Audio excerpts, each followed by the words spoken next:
Not to downplay Brixton, because that was for me, that was a really special gig. You know, I've never played Brixton. I've always seen Brixton Academy since I was a kid. Like, I'd get Enemy or English Megs, you know, and the Brixton Academy, what is that? You know, I thought it was a school or something, you know. And so we had this tour, and I put in a special request to play Brixton Academy. Is that big enough, or what is it? You know? Oh no, that'd be a brilliant place to play. So good. It is actually. It's the sort of the Hammersmith is a pretty famous place, but Brixton's got a certain kind of coolness to it, you know. Yeah, sure. For the same reasons that he has, you know. It's just this place that you've always heard about, all these great gigs we're at, you know. Well, that's something you said sort of earlier last year, that you just wanted to get out on the road. So I just wanted to start touring again. I mean, you're selling out 4 nights at the Apollo. That's thousands and thousands and thousands of people. How come you didn't go for like a Wembley Stadium thing? Was that on purpose? Well, Wembley Stadium. Well, arena. Well, it's just Hammersmith's cooler, and to do more nights just sounded like I mean, it got brought up to do Wembley Arena.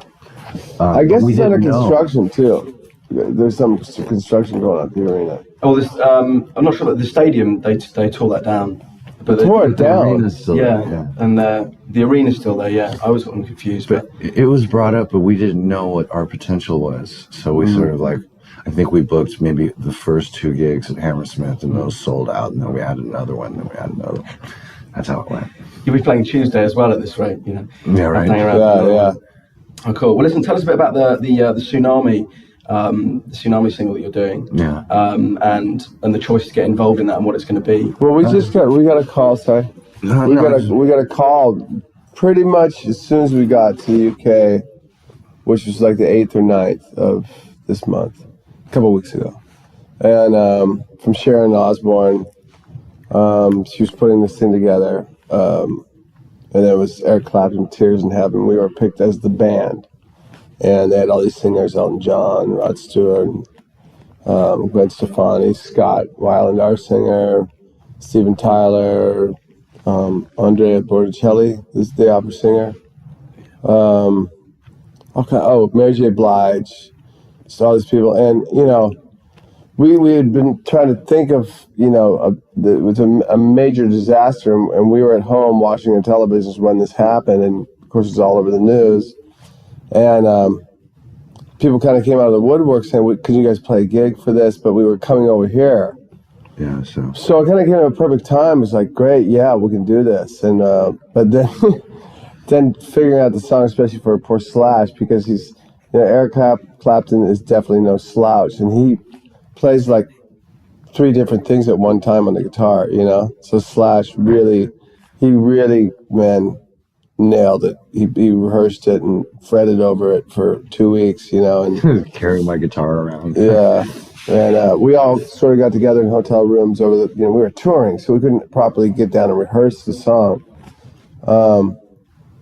So we went in 2 days ago and to the studio, and Elton John was getting there at 8, so we had to get the song done by 8, and we nailed it. And you know, people don't realize, like, okay, there's 220,000 people killed. That's tragic enough, beyond tragic. There's no words to really describe that, because it wasn't a civil war. You know, people like dismiss Rwanda or something like that because, well, it's a civil war. That's them, you know, or other political things. You know, even Iraq kind of gets dismissed. Well, it's it's insurgents, and it's the U.S. military and Bush and blah blah blah. And it's a natural fucking disaster, the size of which people don't usually see in their lifetime. You know, I mean, it happens all the time. You know, as far as the Earth is concerned, it's a tick of the clock from one to the next. But in your average person's lifetime, you know, something like that is just fucking so catastrophic and fucking, like, you know, but nobody's prepared for something like that, you know.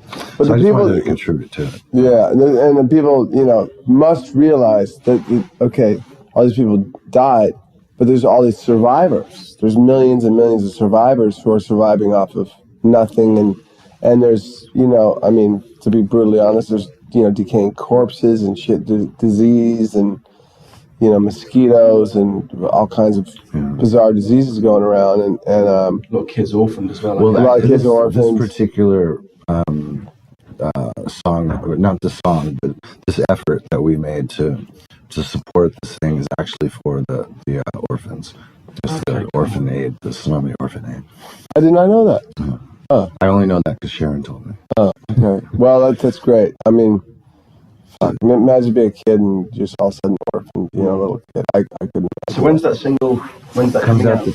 Well, Like she February said 20th or so. Okay. Because also, you guys got an EP coming out. Is that right? There's rumors, all kinds of. You will.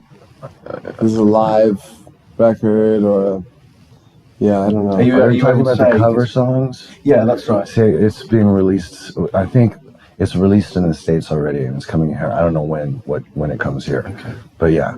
I'll harass Paul about that. We're in this touring bubble. Sure. It's funny because what we do is we just go out there and we fucking. We learn more stuff from journalists than. Yeah. Oh really? Oh, And it's coming out. Okay, great. I've made you a CD for your tour bus. Oh. There's some tunes that some old ones and some new bits and some unsigned stuff. Anyway, so that's for your tour bus. But just to go back a little bit, you I mean, you both had like solo stuff such as Snake Pit. Your Believe Me. Yeah. How, and you said right at the beginning that this was definitely not a project. Right. This is it. How are they different? Like your solo things to be.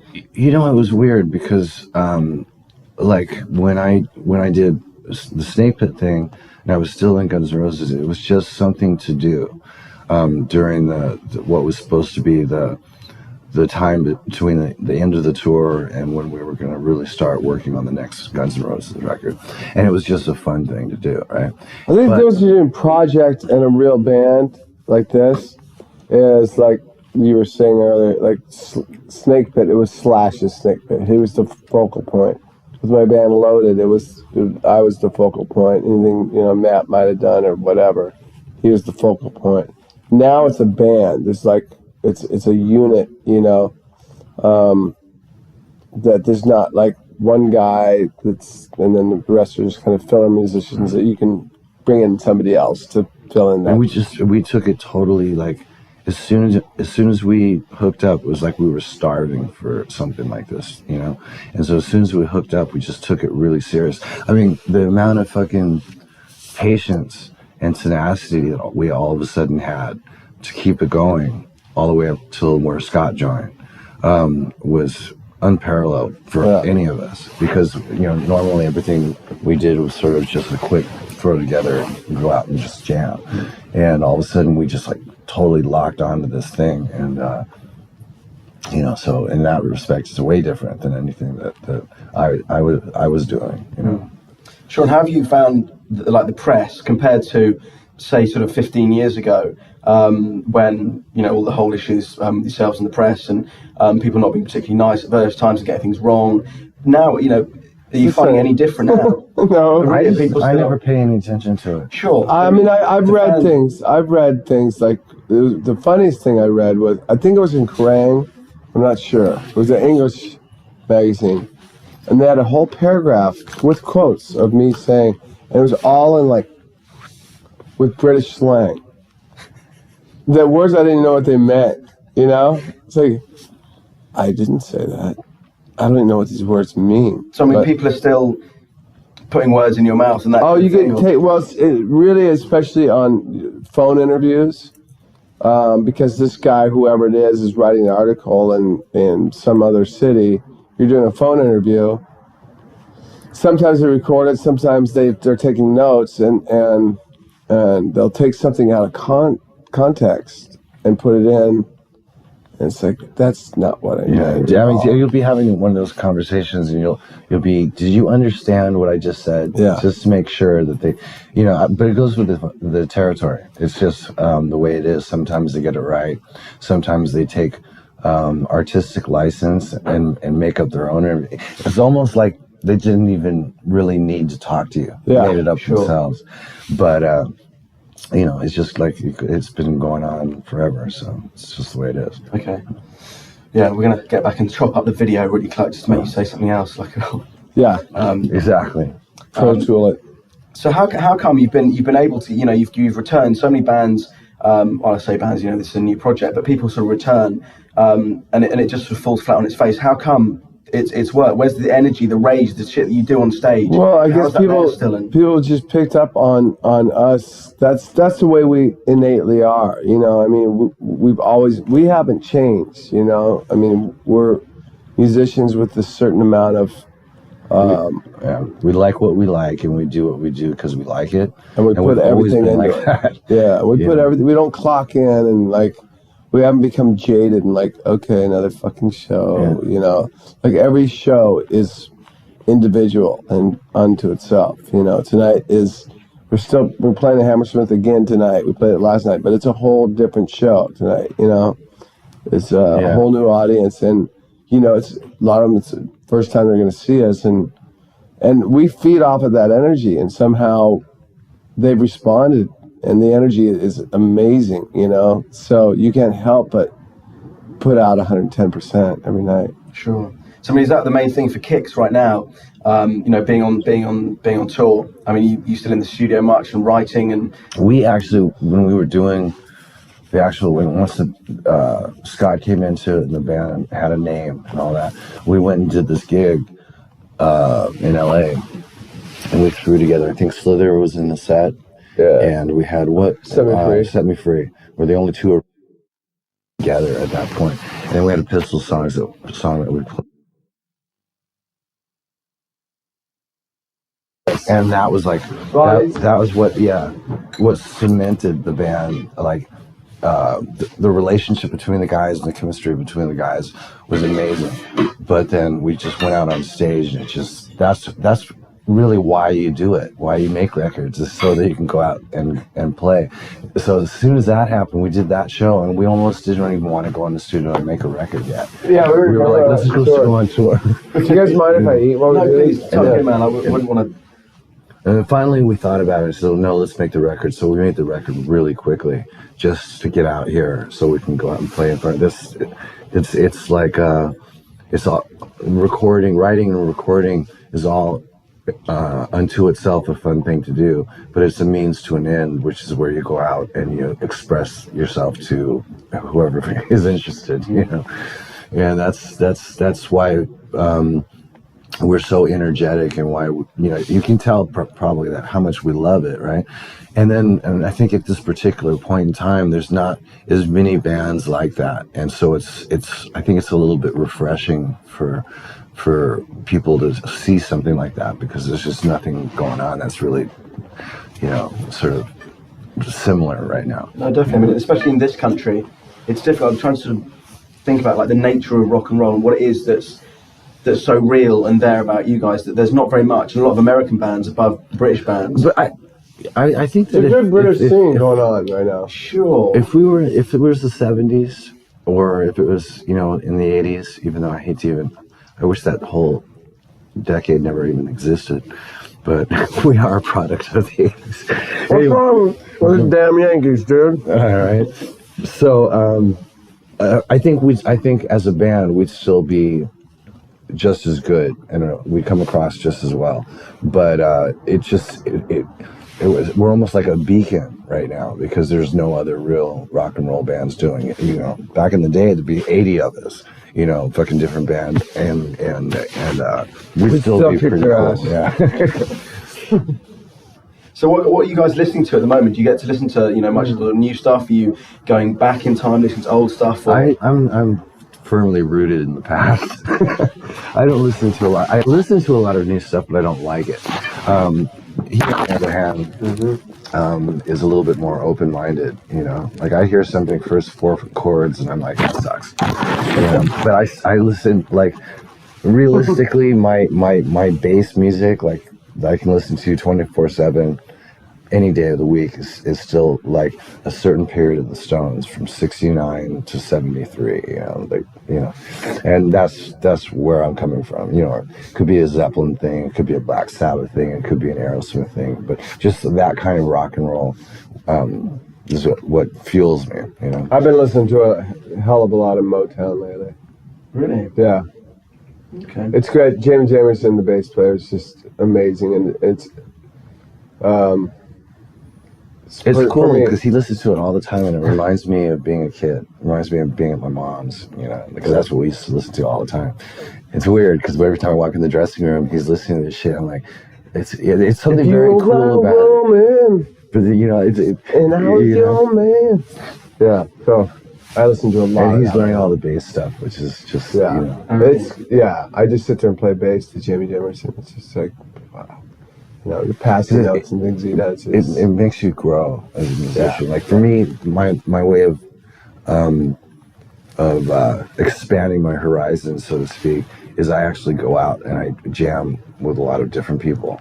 I still sometimes sit down and play to records and stuff, but usually I get my experience from going into some sort of crazy session where I have to really fucking adapt quickly, Yeah, sort of like what we did with the Tears in Heaven thing, where we had to all of a sudden adapt to this situation. And then seeing Elton John come in, just effortlessly lay this track down. It's like, oh fuck, I got a long way to go, man. It keeps you humble. Yeah, it keeps you real humble. And then what he's doing is it's like when I used to fucking learn Jeff Beck licks, he's learning, all of a sudden he's learning all this really cool bass shit. So. It's the first time in my life I never sat down and played to any bass player. I never actually really would sit down and play bass to anything except for a rehearsal, and which was kind of a cool way to go about it. I would just take all my influences I had. I wouldn't actually, I've learned cover songs like in old punk rock bands and stuff, but I would take everything I knew and sort of was in my head and then approach our band with all this stuff in my head, pulling influences out of nowhere and, maybe creating my own type of little sound. And then, I have to play with Slash, which for a bass player is a unique thing. We do a lot of riffs together, and we do a lot of riffs together. But when he's off doing like a melody or a solo, I've learned over time. I learned early on, it's when he does a solo, it's not time to lay back. It's time to get aggressive, and things like that. I've learned on my own, and now I can go back and listen to older stuff and see how, especially James Jamerson. I just love Motown and funk bassline, and it really works for rock and roll. It really, really works. Okay, just before I launch into a quote that you didn't say, was it right? I mean, you felt that this album was a lot less riff based. Well, no, not really. I mean, all things considered, it's pretty much the same kind of approach for me. But one of the differences that I did notice was the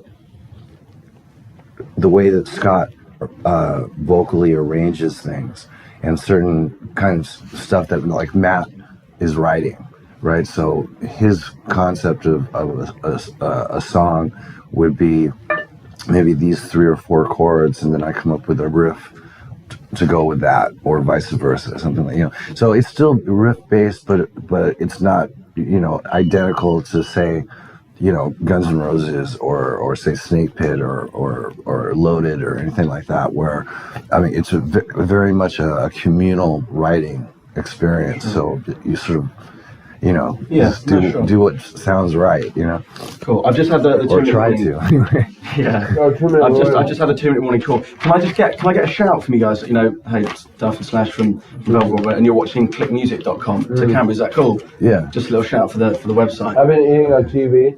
That's fine, man. It's going to be the coolest interview. It's very real. Yeah. This is reality TV. Guys gotta eat, That's it.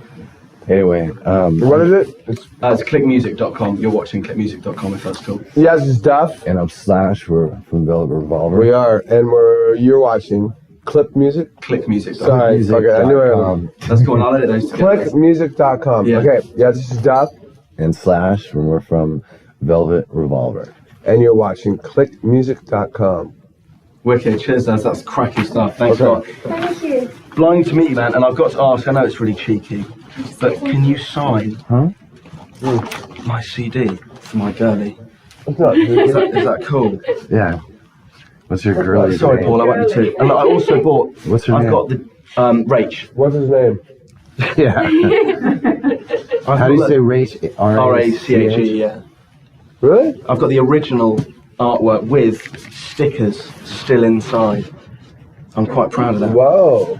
I've got a gold pen if you want it. Have you? Oh, go on. Is that all right? Yeah. You start. I thought you said you had a girl panty. A girl panty. What That's did why I you was say? squirming in my You had a seat. what? My girly. It's girly. You said. A gold pen. That's what I said. What did you say? Oh, she's got a gold pen. Oh, I thought you said I got a girl Cheers, panty. No, I do, but just not today. Oh. So you have some, don't you? So what? Girl panties. Oh yeah. I'm wearing some right let's now. not start talking about girl panties now. Oh no, it's. Oh, cheers, man. Sorry. I wonder about Cheers, Dick. guys who have that whole fucking fetish with Oh. wearing women's lingerie, because it's not designed for a guy to wear. It's almost gotta be cheers, so thanks, man. awkward. It's almost unwearable, isn't it? I mean, It's like people do it underneath suits and go to work. And shit. I'm like, What have you got to do though? Oh, well, that's been wicked. Thanks. That's That's cool, cracking stuff. Oh, fuck. Steve Ludwig called me last night yesterday. Steve Lunt, no way. To get on the list and fucking load it down there. Oh! Yeah. So many. It's for tonight. That's okay. It's okay. It's just We'll sort that outside. let's remember. Hey, John. Yeah. Here, I don't have Steve Ludwig. I don't have his number on me, but I'll call him. Guys, have a great show tonight, man. Thank you so much. Thank you. We'll see you next time you're around. Thanks a lot. Cheers. All right.